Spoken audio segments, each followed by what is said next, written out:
which has received considerable publicity in recent years. The proposal that is being offered is to have Congress preempt all state law. That means that if the people of a particular state wish to have a law in their state which is different from the law in the Congress of the United States, and which they've had for 100 years, then they will be unable to do so. Well, there will be no flexibility in each of the jurisdictions of the United States. There's a bigger issue here, and that is what it symbolizes, that we need to have some regularity and sense of predictability in our legal system. The legal consumer, whether it's the plaintiff bringing the case or the defendant having to fight the case, needs some predictability, and we just don't have that, and we really have to move forward on that. Well, that's a note we're going to have to end on. You do have predictability. If you just look at the case law and the legislation in each state, you may have predictability state by state, but it's still predictability. Well, that's the note we're going to have to end on. Gentlemen, I'm sorry, but I get to be the judge here, and I think we've done something to disentangle this situation. John Curtin in Boston, thank you. Lenny Steinhorn, Bill Fay, thanks a bunch. Yes. Night Watch continues after this.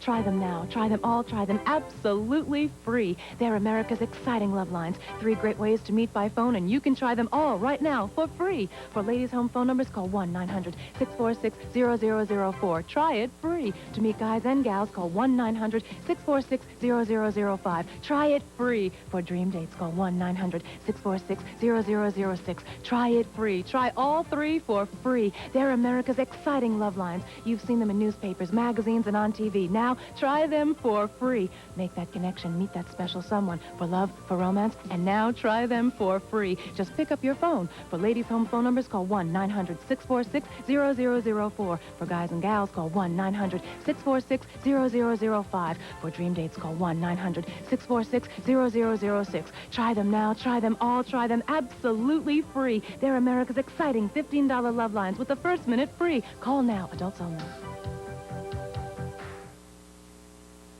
Hi, I'm Julie, an aerobic instructor who's tired of the dating game. I want a meaningful relationship with a guy who feels the same. If you'd like to meet serious singles, join the National Singles Club, an exclusive network of selective singles looking for something more. Call 1-900-820-3111 for the names and numbers of the kind of singles you want to know. 1-900-820-3111. That's 1-900-820-3111. $3 per minute.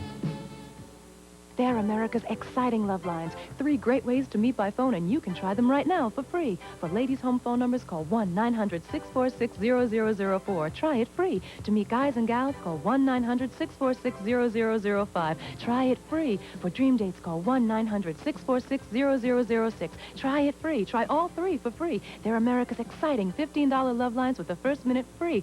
Write these numbers down and try them now. Try them all. Try them absolutely free. Adults only.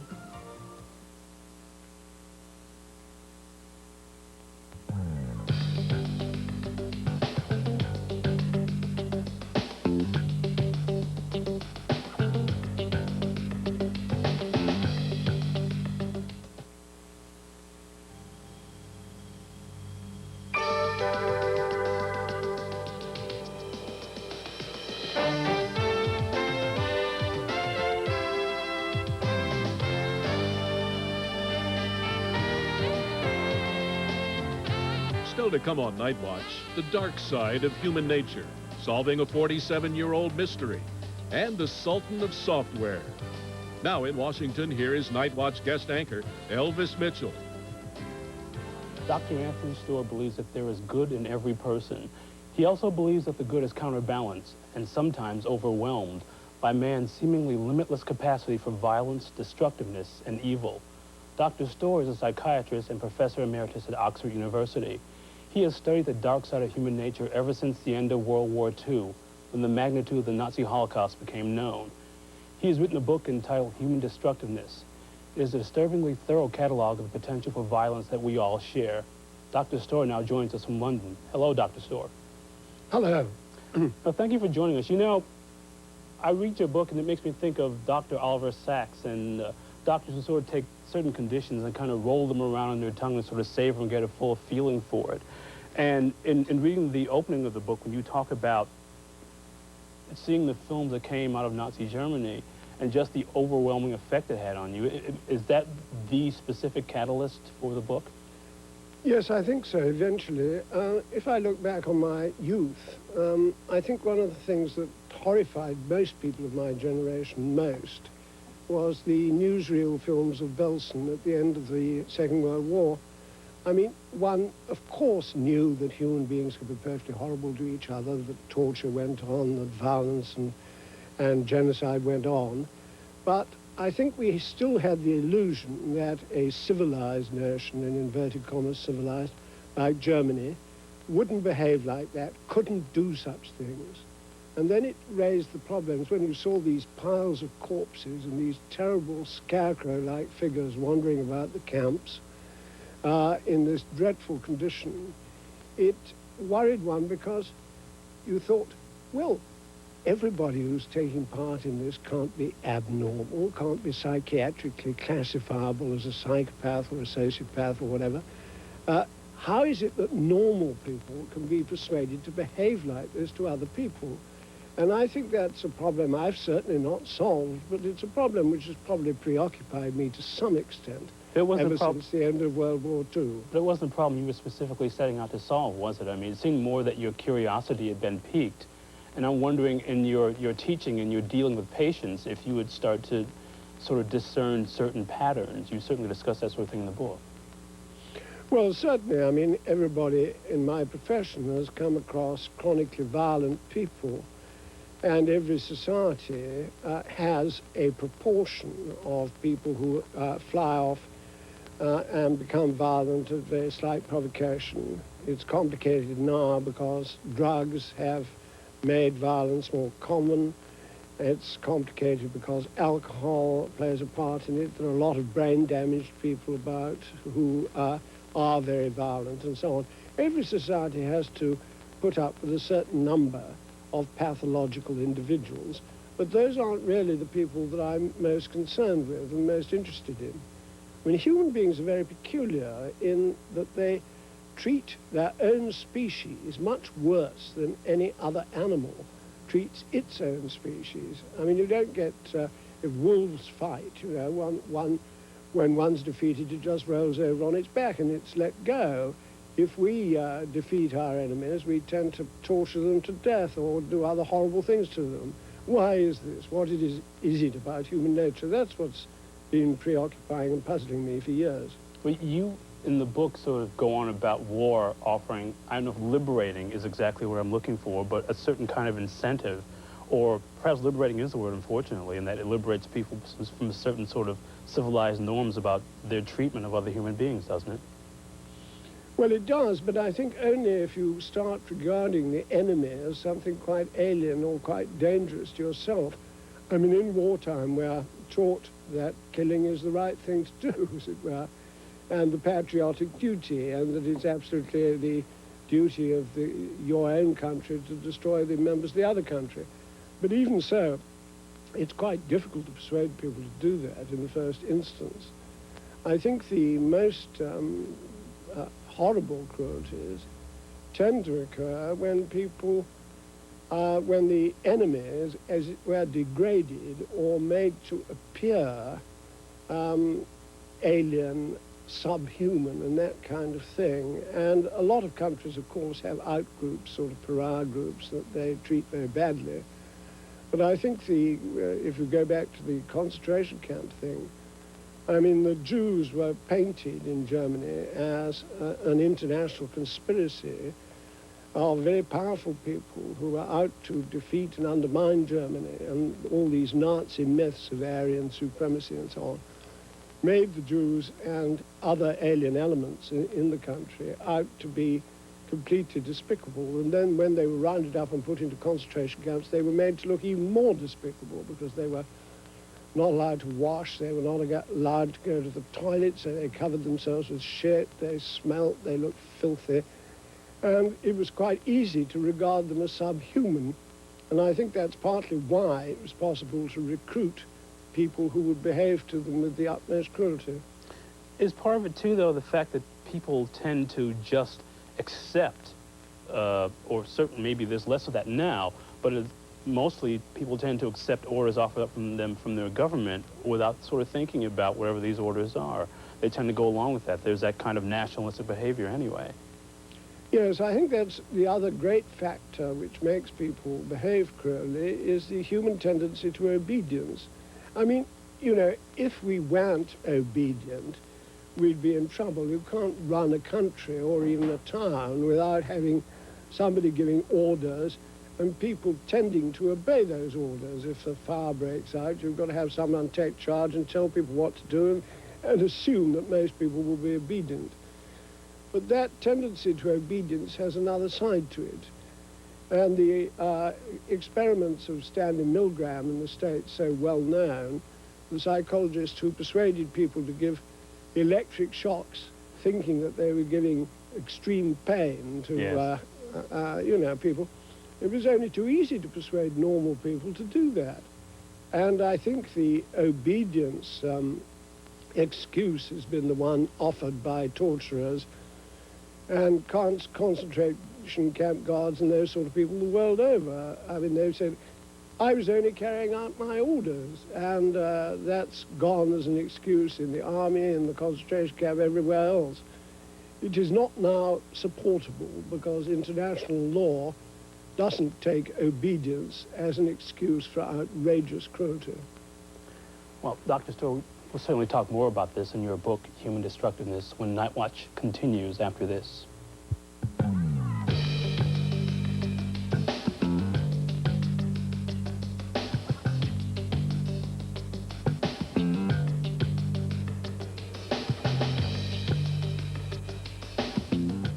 Hello, this is Milt Wirtz in the lab. Research indicates that we Americans create garbage at an alarming rate. To alleviate disaster, I have come up with a solution. Worms, garbage-eating worms. This subspecies can go through a pound of garbage in no time, and I've got bigger ones out back. There's an easier way to save the world. Recycle. For your free recycling action guide, write Recycle. Environmental Defense Fund, 257 Park Avenue South, New York, New York. Hi, I'm Greg Norman, here with Transportation Secretary Sam Skinner. And we want you to know that whether you're on the highway or the fairway, there are certain rules you have to follow to go the distance. Like remembering to always buckle your safety belt. No matter if you're going short or long, you always have to buckle up. Hey, you guys, what are you doing here? They want you to choose a designated driver. Seatbelt laws are being enforced this summer. This message brought to you by the Department of Transportation. 55% of the world's population are malnourished or starving. 30% of the world's population eat like paupers every day. 15% eat like kings. Share the wealth. Feed the world. We are one human family. Fight world hunger. Support Oxfam. Oxfam does what works. Helping people to help themselves. To life.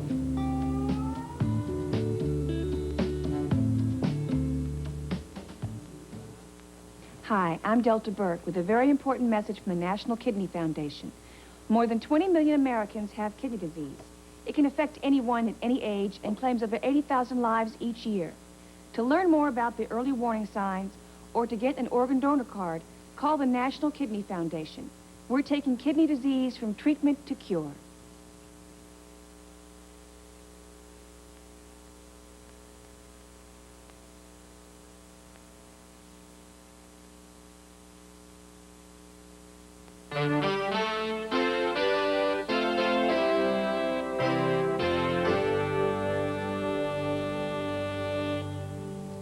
Dr. Anthony Storr is with us in London discussing his book, Human Destructiveness, which is an update of the 1972 edition. What changes did you make in the book, Dr. Storr? How has it, I guess, been updated? Well, I got rid of some of the errors. I updated some of the stuff about animal behavior and got a zoologist to check that.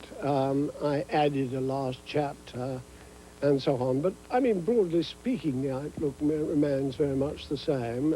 It's just the details, and there have been certain research papers and things which I quote, which have come out since then. But I think, broadly speaking, the outline is the same, though the content is very different in certain parts. I'm curious if, in your research for all of this sort of stuff, if when discussing it, certainly with normal people, or layperson, I'm sorry, if people talked about in terms of the mark of Cain or original sin as some sort of taint inherent to the human soul that cannot be erased. Well, I think you've got to remember that human beings have a very odd development pattern. I mean, humans take longer to grow up than relative to their total lifespan than any other animal.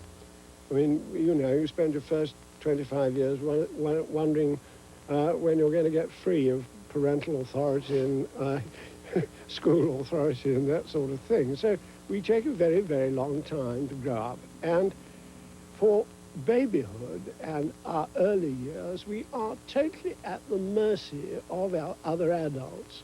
We're pushed around. They feed us when they want to. They change our nappies if they want to.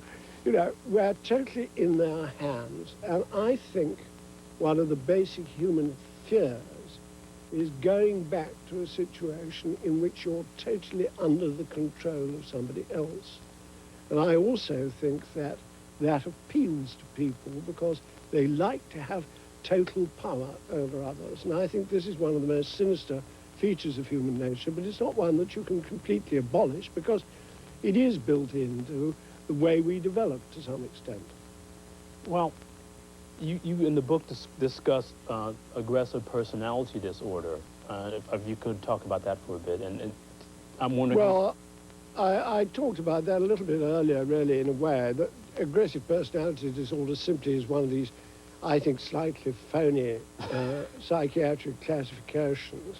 But every society has to have some sort of classification for people who are clearly abnormal, who clearly behave violently under much less provocation than normal people do.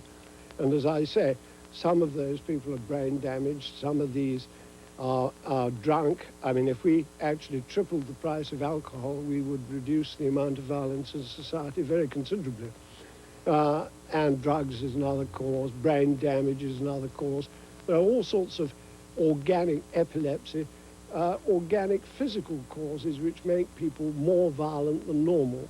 But I think putting those abnormals on one side, this is, these are the people with aggressive personality disorders. Every society has to cope with a certain number of those people, and some of them are treatable, some of them should be shut up for life, some of them are completely untreatable. We have to live with that. But this doesn't explain why ordinary, normal people can be provoked into treating other people abominably. You mentioned, too, I guess is it your feeling that there's a certain taste, say, or tendency towards sadomasochism in all normal people? I think sadomasochism is not what it's painted to be. I think this is much more to do with power than it is to do with sex. Freud tended to make people think of all human behavior in terms of sexual pleasure and sexual release, but in fact, violence and direct sexual release very seldom go hand in hand. I mean, most of the mass murderers and people of that kind are not getting a sexual kick, at least not at the time, out of their murders. I mean, don't feel, there are a very, very few people who do that, but they're extremely rare. I mean, much more is the sense of overcoming helplessness. I think it's very attractive to people who feel down at the bottom of the heap, who don't feel neglected, who feel that society doesn't pay them any attention, hasn't done anything for them. Those are the people who get a kick out of feeling superior to other human beings. And of course, the most superior way you can feel to another human being is to have one dead on the floor in front of you. Then you really are omnipotent, aren't you? Well, it seems to be that there's an exponential sort of increase in violence as society becomes, there's more reliance on technical and mechanic aspects, and people seem to have less control. And is this a way, essentially, of wresting control and gaining power over one's environment? I think you'll find that violence is very much an urban problem, isn't it, on both sides of the Atlantic, that it may be partly to do with the great size of societies in which people feel very easily neglected and unacknowledged, in which people feel that violence is the only way that anyone will take any notice of them. I mean, I think that that does explain quite a lot of urban violence, but it's a great mistake to think that this is a new phenomenon. I mean, the streets of London are probably safer now than they were in the 18th century. Really? I mean, yes, there were gangs of youths used to roam about in the 18th century, gouging people's eyes out and called mohawks and those sorts of But people. was that a response, a kind of a frustrated response to a lack of control there too, because there was such widespread poverty in London in the 1800s? Well, there may well have been, yes. And I mean, in the 1900s, it certainly wasn't safe for the police to go unaccompanied into certain areas of London.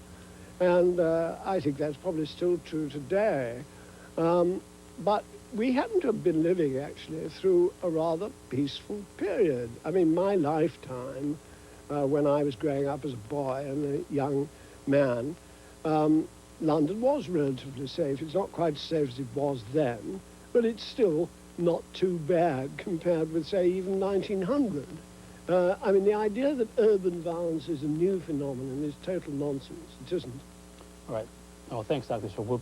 I'd like to continue the conversation with you, and we'll do that when Nightwatch returns after this.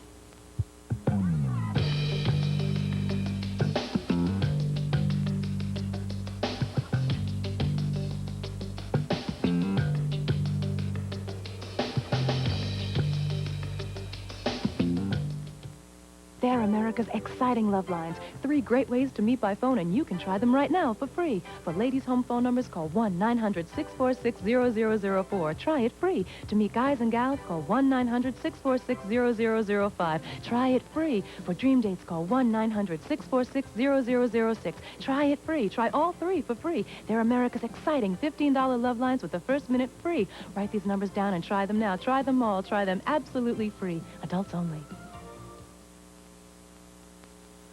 Do you know what open-end mutual funds are? The Wall Street Journal Guide to Understanding Money and Markets tells you in clear, simple English. Do you know how to spot trends in stocks? And what stock options are? And zero coupon bonds? And the difference between Treasury bills and Treasury notes? Everything you want to know about the sometimes baffling world of money and investing is in this remarkable 120-page book. And now it's yours free when you subscribe to the Wall Street Journal. Call now and you can have 13 weeks of the Wall Street Journal and this valuable 120-page Guide to Understanding Money and Markets. That's 13 weeks of the Journal for the news and ideas you need every business day. And this guide free, which tells you everything you want to know about money and markets, all for only $37, a 24% savings off the newsstand price. Call now, toll-free, 800-232-8300. That's 800-232-8300 for today's Wall Street Journal. I know he's out there, somewhere, the man of my dreams. I wonder if I'm ever going to get the chance to find him. Join the National Singles Club, an exclusive national network of serious and selective singles committed to finding quality one-on-one relationships.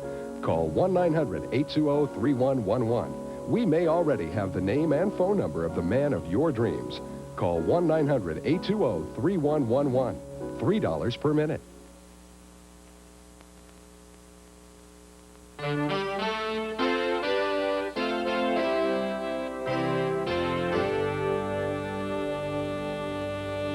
We are back with Dr. Anthony Storr, the author of the updated Human Destructiveness. You were speaking before about violence being an urban, or some widespread violence being an urban phenomenon. And here in this country, we've certainly seen a lot of, in smaller rural towns, it seems to be sort of the seed or the bed for a number of serial killers. Yes, well, serial killers, fortunately, are still rare. They are a very odd phenomenon, and something is known about them. And, I mean, they're extremely rare, fortunately, but they are very difficult to detect. Well, I was asking, I guess, before about people using sort of religion as kind of an excuse. You certainly bring up the possibility of religious fanaticism, and I guess though certain people use that sort of that context as an excuse, and people, again, talking about original sin and evil being an inevitable part of human nature and inescapable because of the mark of Cain. And is that a particularly sort of frightening exponent of all of this? Well, I think religious fanaticism is a very frightening part of human nature anyway, don't you? I mean, when you think of the number of people who've been slaughtered because they happen to have different beliefs, it's absolutely appalling. But it all comes down again to what you were talking about before. People sort of relinquishing control in some way, doesn't it? I mean, instead of being ordered to do something by a king or a president, it's doing it under the name of you know, religious freedom, or rather not religious freedom, but expunging people who don't have the same or hold the same beliefs. Well, I think it's when those other people, the people who don't hold the same beliefs, are stigmatized as dangerous or a threat to the ordinary Orthodox society that things get really out of hand. I mean, you think of the propaganda that is put out by Islam about, you know, that it's justifiable to slaughter people. Oh, Salman Rushdie, for example. Yeah, that sort of thing, that it's justifiable to slaughter people because they don't hold the same beliefs as you do, or because they're felt to be a threat in some way to the Orthodox beliefs.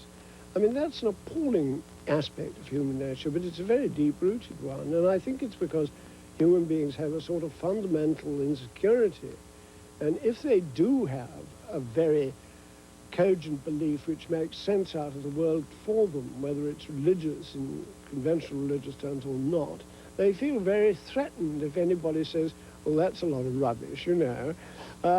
And then they get very angry and very upset because they feel insecure. And then they think, well, that guy, you know, we ought to get rid of him because he's really a threat to us. And it's that sort of mechanism that goes on all the time, what I call a paranoid mechanism. Well, given what modern psychiatry has sort of, that we've moved past Freud now and that there's certain other tenets held, what can be done now that there is a deeper understanding of all this? I think there's no single recipe for decreasing violent behavior. I mean, you know, I'm not a utopian. I don't believe in utopian solutions. I don't believe that if anybody had child analysis or whatever, that they would be very different in this way. I do think there are things that societies ought to do and can do. I think that we ought to discourage the urban growth of very, very large cities. I'm sure that that's where people get lost and feel of no account and therefore tend to be more violent to assert themselves. I do think that we ought to encourage methods of child rearing and child care which do not include physical violence. I think that physical violence breeds physical violence. We know perfectly well that people who are brought up in an environment where the, you know, anger of any kind immediately evokes a slap or a bang or a beating or something like that. And people associate punishment and discipline, right? We know that people who've been brought up in that environment tend to become violent themselves. So, you know, methods of child rearing which don't include physical violence is important.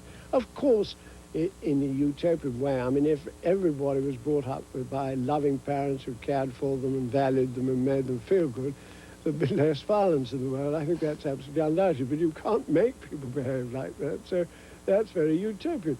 But we can do something, and I think also that most societies have groups of people amongst whom violence is very prevalent, and these tend to be the people that the society despises or rejects, the bottom of the heap. Sure. And whether this is blacks or whether it's Jews or whether it's just working class people with no jobs, it's there that most of the violence in an ordinary society comes from. I'm not talking about special circumstances like war. So the more that we can equalize and give equal opportunities to people at the bottom of the heap, the less violence we're going to have.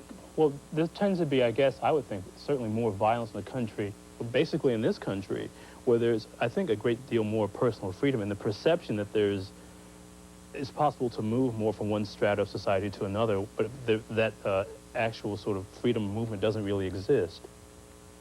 Well, I think, yes, it's possible that where societies are very strictly stratified, that people are brought up to believe that they ought to stay where they are, not try to get up in the world, as it were.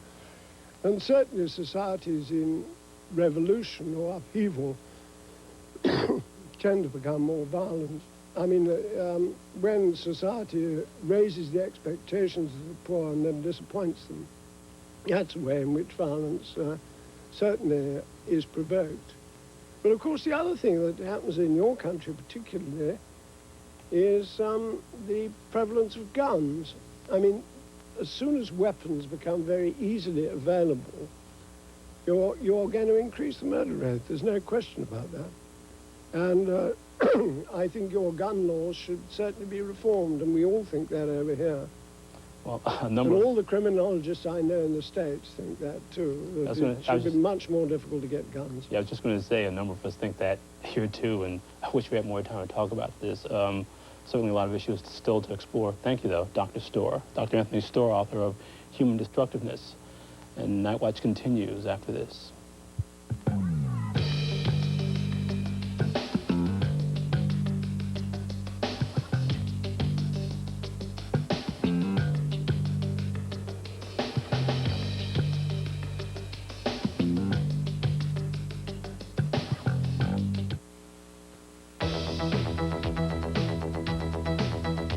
From your 24-hour news leader, I'm Jeff Humphrey. Officials in Peru say they found the bodies of up to 50 children who apparently died while working as slaves in the Amazon. The victims, all between the ages of 10 and 14, were either shot or fell to fatal illnesses while being held captive in gold mines. Officials say the children's parents either sold them or gave them away as slaves. Investigators say a drug deal that went bad may explain the killings of 8 people inside a Buddhist temple. Last weekend, 6 monks and 2 other people were executed in Arizona. Police say the killers may have thought that drugs were hidden inside the temple. Detectives have ruled out hate or prejudice as a motive in the murders. And to depose strongman Manuel Noriega will face murder charges in Panama if he's acquitted of drug charges here in the U.S. Panamanian officials say they want Noriega back in Panama to face several murder raps. The dictator's trial here in the U.S. gets underway September 3rd. Next news in 1 hour. This woman's daughters all grew up to be lesbians. I think they look grubby, dirty. But you tell me I look like a boy. You know, look at this is long hair. I have breasts. I have everything else. Very much a woman. You know what it does to me? To see another woman kiss another woman and to play around with her body. Do you know that? When all your children are gay on the next Oprah show. Oprah, Thursday at 4 on KREM 2. It's good to know that area firefighters are always there to help in the event of a fire or an emergency. But it's also great to know they're hard at work, fighting muscle diseases which affect hundreds of local children and adults. You can help Jerry's Kids by donating to the firefighters' Fill the Boot campaign on Saturday, August 24th at designated intersections throughout Spokane. They'll be downtown, in the Valley, and North Spokane County. Help fill the boot for Jerry's Kids. Together, we can give the boot to muscular dystrophy. I'm Paula Zahn. And I'm Harry Smith. Do you drink wine every day to relax? Find out if you're on your way to becoming an alcoholic. Coming up on CBS This Morning.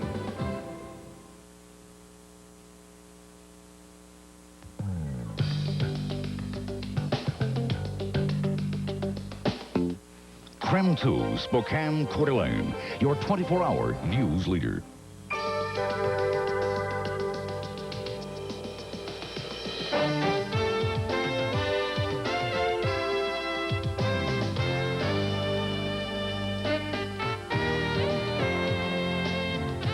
Still to come on Nightwatch, the big top fire of 44 and a self-made billionaire. Now in Washington, here is Nightwatch guest anchor, Elvis Mitchell. Big fires, like other disastrous events, become part of our cultural history. People are still talking about Mrs. O'Leary's cow, the Chicago fire of 1871, or the San Francisco earthquake fire of 1906. Another blaze that made national headlines occurred in the summer of 1944. It was a fire in the big top of the Ringling Brothers and Barnum and Bailey Circus of Hartford, Connecticut. The fire killed 168 people. Among them was one little girl who was known for nearly half a century only as Little Miss 1565, her morgue number. The child's identity is now known, thanks to the determination of a lieutenant in the Hartford Fire Marshal's office. Rick Davies says 8-year-old Eleanor Emily Cook became like a member of his own family. Lieutenant Davey, welcome. You said in one article, I guess one interview I read, that you've been investigating the fire essentially longer than she was alive, and this is kind of a personal thing for you, wasn't it? Very much so, very much. Well, what provoked you or made you interested in researching all this on your own time, essentially? Basically, in the Hartford area, we seem to get a lot of phone calls and inquiries concerning the cause of the fire and general information requests by the public. A lot of people from college, high schools doing term papers or reports on that particular incident. The problem we had at the time is that no one had any background information concerning the fire. And when people would call up and just ask simple questions like, what day of the week was it? We had no idea. We never conducted the investigation initially. Why was that? Why did that happen? Well, the State Fire Marshal's office at the time had jurisdiction, and they conducted the investigation, and basically Hartford had no paperwork whatsoever because they weren't involved in the initial investigation in '44. So we had nothing to offer the general public as far as background info concerning the event. After you've had enough phone calls, and I guess you had enough. And you couldn't answer anybody, you know, with the information that they were seeking. It became annoying. I decided I'd go out and see if I can get some background info, so I wouldn't. Just to answer the phone calls, essentially. Just to do that pretty much initially. As I got involved with it, I mean, I'd seen the official report and pretty much took it to be fact. But I needed to get some more background. It didn't speak to specifics, what time of the day, what day of the week, and things like that. What the conditions were like at the time of the fire, weather conditions, that kind of thing. Exactly, exactly. So I began to go try to get some information, which I found to be rather difficult. It was about 38 years or so after the fact. And again, the fire took place 4 years before I was born, so it made it even that much more difficult to try to get background information. In many cases, agencies had purged their files. I was going to ask if that was a fact, because people just, to make office space, just do away with a lot of that material. Oh, sure, especially after 10 or 20 years.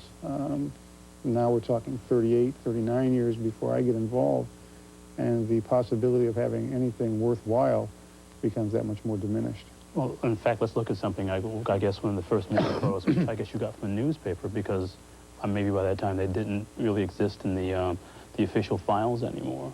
You can see that picture now.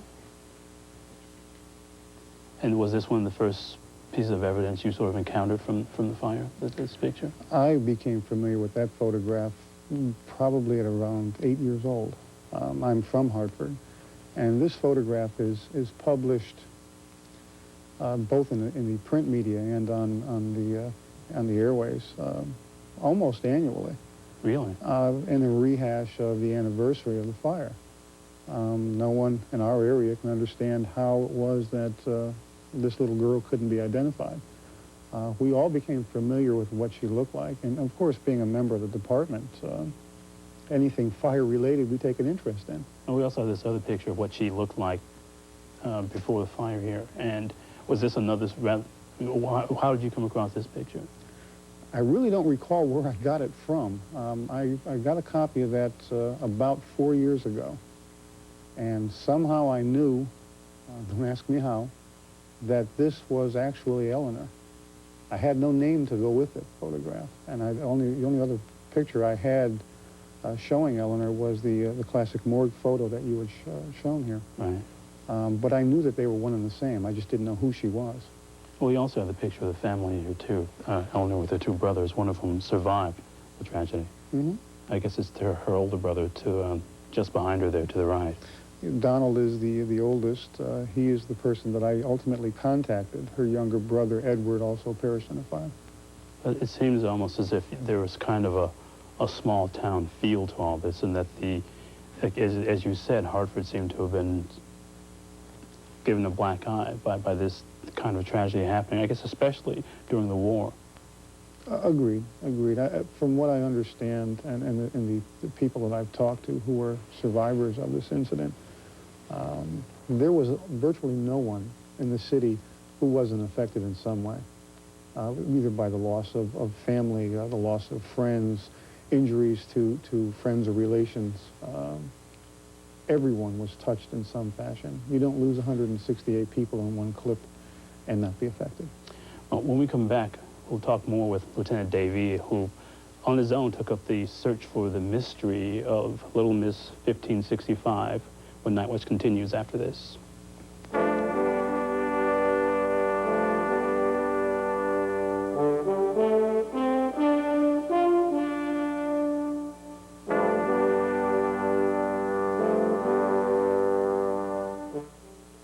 They're America's exciting love lines. 3 great ways to meet by phone, and you can try them right now for free. For ladies' home phone numbers, call 1-900-646-0004. Try it free. To meet guys and gals, call 1-900-646-0005. Try it free. For dream dates, call 1-900-646-0006. Try it free. Try all 3 for free. They're America's exciting $15 love lines with the first minute free. Write these numbers down and try them now. Try them all. Try them absolutely free. Adults only. For those of you who have been reluctant to wear a hearing aid, Miracle Ear has more great news. If you have trouble hearing in noisy situations, the exciting Miracle Ear Clarifier may be your answer. The Clarifier features a special filter that automatically reduces background noise. I used to dread going out with my friends. Background noise kept me from joining in the conversation. But the Miracle Ear Clarifier reduces background noise. Now I can hear and understand just fine, even in noisy restaurants. If you or someone you know thinks they may be suffering from hearing loss, call Miracle Ear at this number and receive helpful information. I can participate in the conversations now. I can hear them, and I don't have to tune out. Find out if Miracle Ear can help you. Call this number. Miracle Ear will send you a booklet on better hearing, plus a coupon for a free hearing test. Call today. Learn about all the good news from Miracle Ear.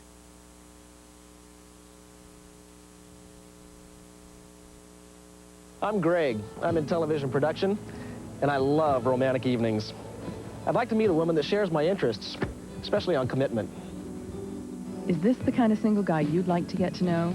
Call the National Singles Club, a private network of selective singles.